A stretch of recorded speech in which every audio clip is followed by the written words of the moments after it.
Now in these questions we have to find out time. So for calculating time we have a formula: interest into 100 upon principal into rate. So this formula comes out from the previous formula. As I have told you in the previous video also, if we have a formula like simple interest is equals to principal into time into rate upon 100. So if we do the cross multiplication, we have to calculate time, we will leave it here. So this P will come in denominator, this R will also come in denominator like this, and interest will be multiplied by 100. So we will get this formula.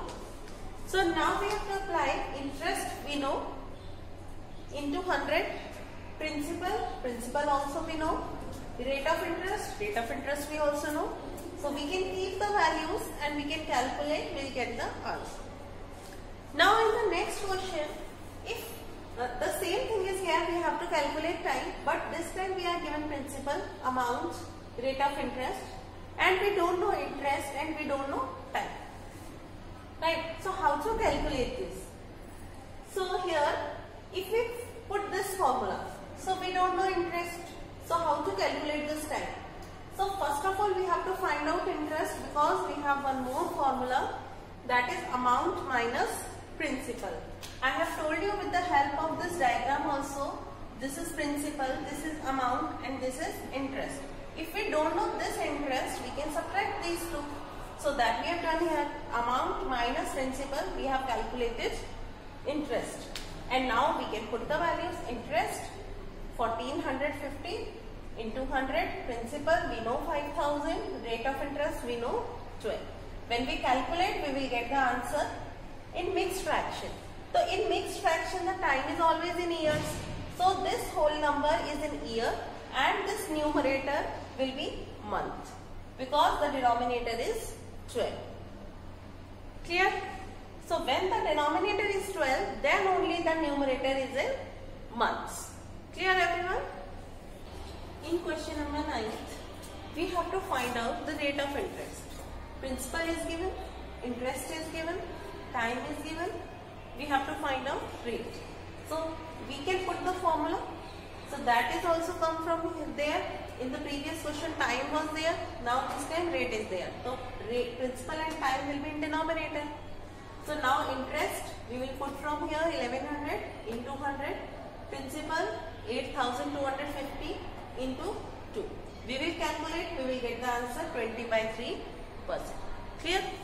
Now in this question, the same question is there, but this time the time is in fractions. So time is in fractions, don't know. We will put the values.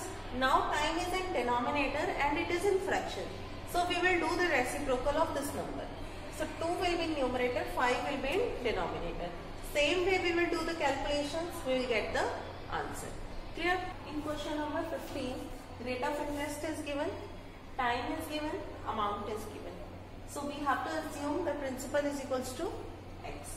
So interest is equals to principal into time into rate upon 100. The principal is x, time is 3 years, and rate of interest is 15 upon 2. So we will calculate, we will get the answer in x. So 9x upon 40.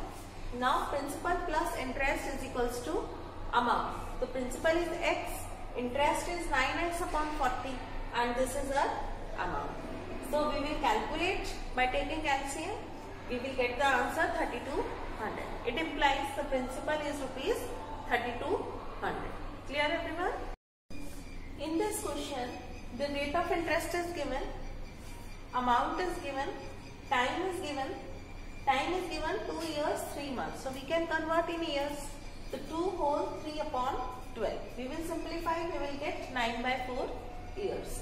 So now we will put the values, because we have to find out principal and we don't know interest also.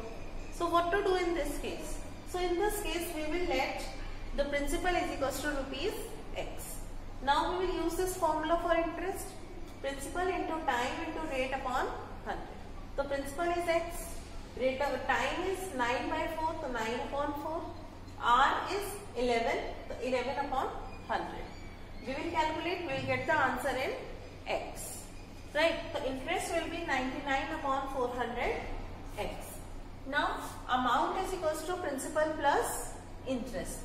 So amount we know already, 4,491 is equals to principal we have assumed x, interest we have got in terms of x, 99 upon 400 x. So we will take LCM, we will solve it. Now we can add them, 499x. So x, we can simplify this, 499 will go in denominator. We will cancel out the numbers, we will get the answer 3600. It implies the principal is 3600. Now the second case is, if the principal is 3600 and the rate of interest will remain same and the new time is 3 years. So what is the interest and what is the amount? So principal is equals to rupees 3600. Time is 3 years. So how can we calculate this interest? Principal into time into rate upon 100. So principal is 3600, the time is 3, rate of interest is 11 upon 100. So we can calculate, we will get the answer.